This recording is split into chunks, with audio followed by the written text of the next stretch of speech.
नमस्कार मित्रांनो. तर आज आहे माझ्याकडे हळदी कुंकवाचा प्रोग्राम आणि त्यासाठी सकाळपासूनच ही तयारी सुरू झाली. तर सगळ्यात आधी मी रांगोळी काढून घेतली, कारण रांगोळीला फार वेळ लागतो म्हणून.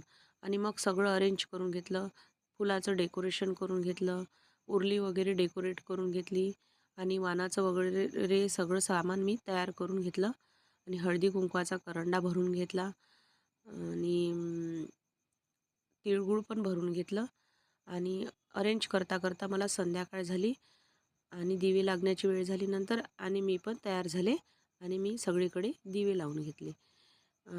दिवे लागल्यानंतर ही रांगोळी बघा इतकी सुंदर दिसायला लागली ही रांगोळी आणि मग डेकोरेशन पण इतकं सुंदर दिसायला लागलं.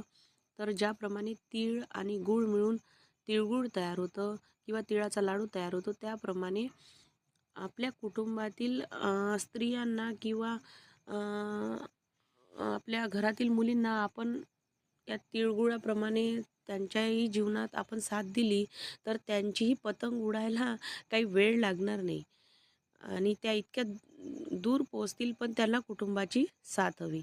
आणि तिळगुळ हा फक्त सण नाही आहे, तर ही पारंपरिक वारसा आहे आपला स्त्रियांचा आणि अशा प्रकारे माझं हळदी-कुंकू हे